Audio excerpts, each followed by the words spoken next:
Women Africa and your delegation from Nigeria, including your loving husband,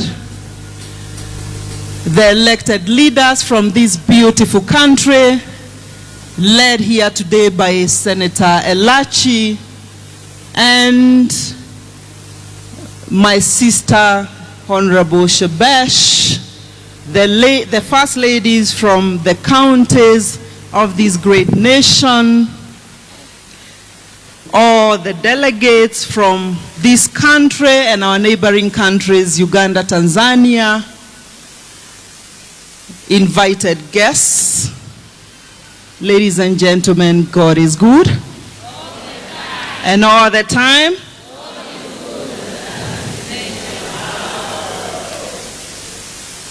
I stand here before you to just confess, as my sister from Nigeria, the president, confirms that the purpose for which God brought her here begins to show itself in some prayers that I've held in the last 2 months in respect of my beautiful country. A country which has most of us being God-fearing. A country whose president and the deputy president are God-fearing.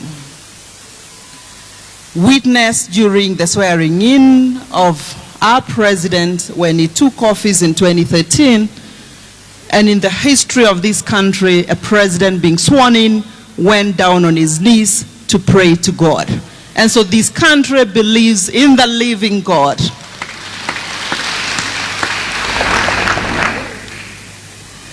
I've had moments praying for this country so that God's face may be seen in respect of some recent occurrences, and therefore my sister from Nigeria, your being here couldn't be more timely. It perhaps is in response to my personal prayers. It is perhaps timely because Friday, only this week, speaking to secondary school students with my colleague responsible for education, we said a quiet prayer that can God come through for our children in high school so that we don't record the arson that is happening across our schools this season. A season that God's face has shown himself to Kenyans by bringing calm to an otherwise explosive political situation, where only 2 weeks ago my sisters from the political divide will confess we saw calm, and we saw both the government and the opposition sit together and agree to progress in dialogue and positive conversation to progress this country. My sister, coming here with your delegation at a time where the PS, Zainab, and I have sat and pondered on the possibility of getting Kenyan women who love God, mothers who love their children, and we got to a space where we were saying perhaps it's time. We came around to preach peace. So coming at such a time, perhaps it is you we are waiting for. It is you, through the support of our very able sister, Senator Elachi, and my sister, the chair of Maendeleo ya Wanawake, Rahab, and her whole team, that we are contemplating and saying, isn't it time that we got our women from the counties to come together to pray for this great nation? And I think your being here today just confirms and perhaps plants a seed in us which confirms the time is now. And I will be proposing, with the support of my very able Principal Secretary, that we structure sessions that we can move around and pray for this country. This country needs prayers. This country needs prayers. But coming back to the reason we are here today, allow me to just express my pleasure in terms of being here today to witness the warmth around this facility as we join hands in worshiping the living God. Today's conference reinforces the special ties that the church and the state in this country has, being also a clear testimony that our being involved as a ministry, together with our women parliamentarians and other eminent women leaders in this country and indeed the continent, confirms that Kenya as a country belongs to God.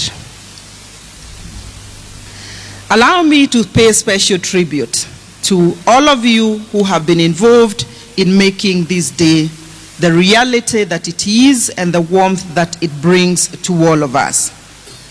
Allow me, on behalf of the government of Kenya, to welcome all the distinguished women from this continent and also the men who stand by us and join us today.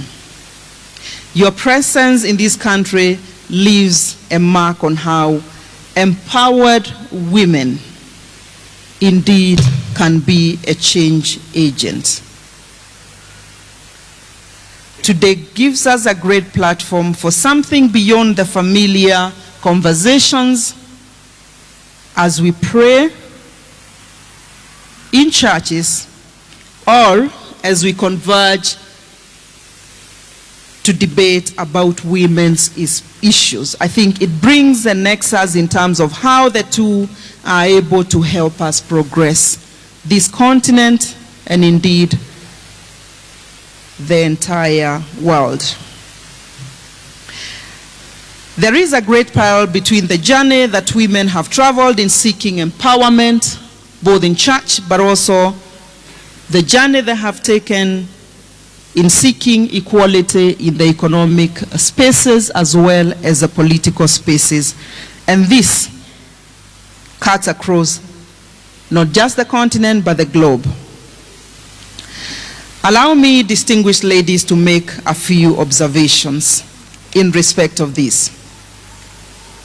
In Africa and indeed the world, there is no doubt that women representative participation in all spheres, be it economic, be it social, be it political, be it cultural, is a fundamental condition for inclusive societies, which in turn drive development.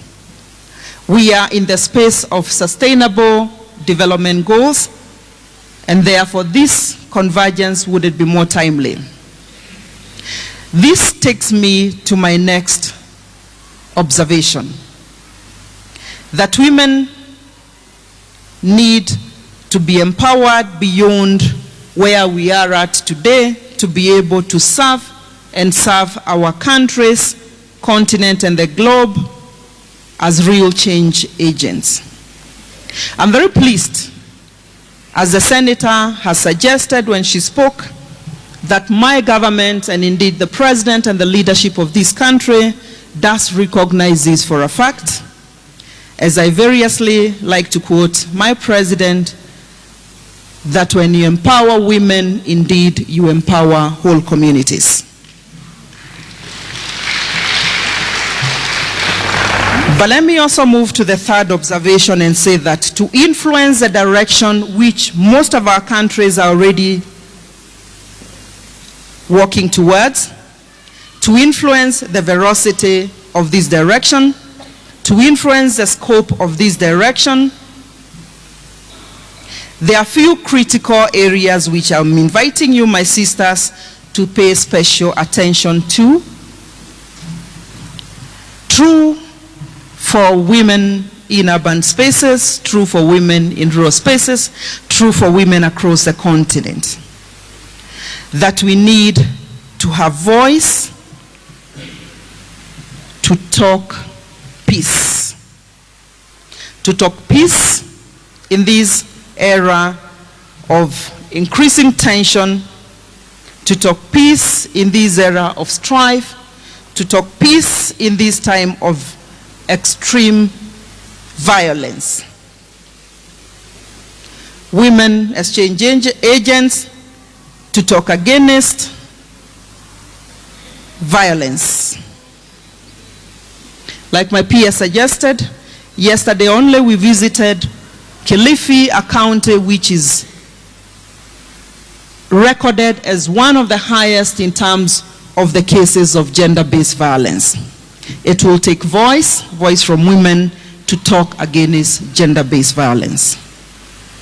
It will take voice to speak on the need for parity. It will take women to speak against non-discrimination.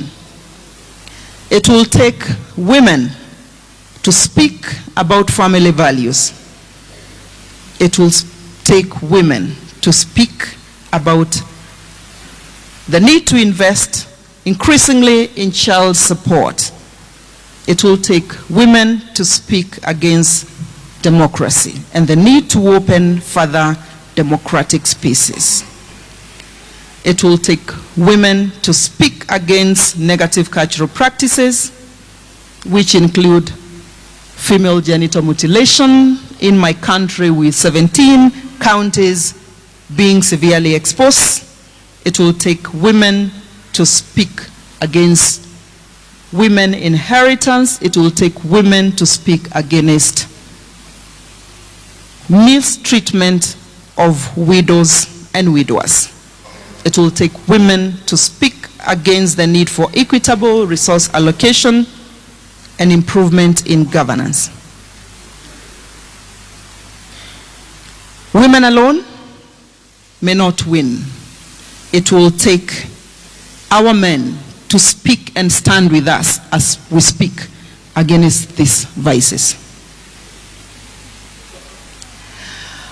Distinguished ladies, President Winam Africa, I say this with full awareness that however sincere, and I have no doubt that our men stand with us, or however concerted their efforts may be, they cannot fully represent the needs of women. But I'm careful to note that we cannot also isolate men from the destination where we're going. Allow me to also say that I have no illusion that this is going to be easy. It was never easy. It's not going to be easy. Women must endure the never-ending stereotypes, the preconceived labels, the rare and negative comments around women. Women must be ready to withstand more public scrutiny on basis of their appearance, on basis of their language and how they speak, on basis of their age, on basis of their status, their family, the associations they keep, and so on.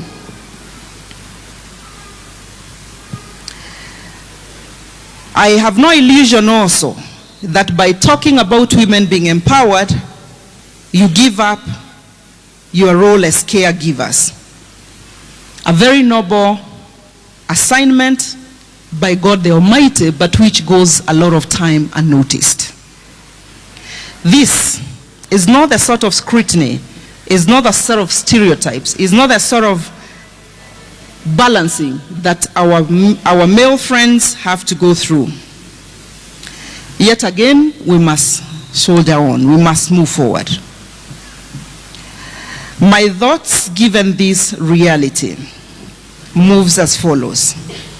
As I sat to reflect on this day, only this morning, I came across what I called the 5 C's that will give us the energy and the courage to go forward.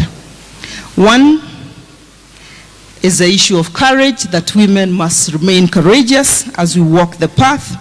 Many before us have walked through this path, but also we must be present.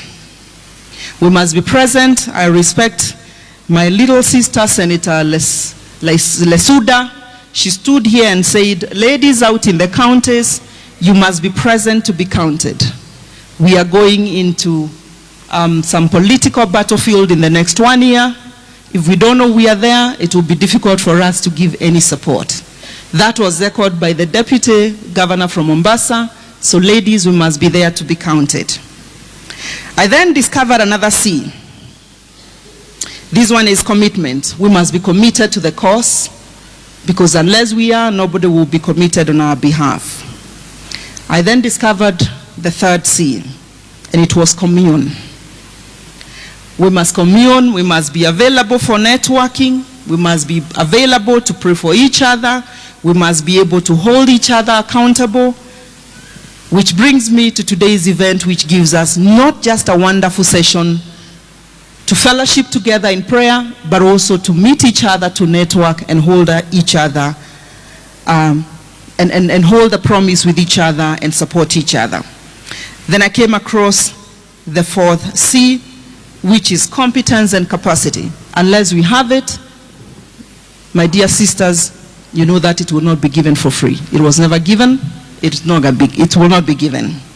So we must, at any one opportunity, be able to develop ourselves and improve ourselves, improve our capacities to be counted when the time comes.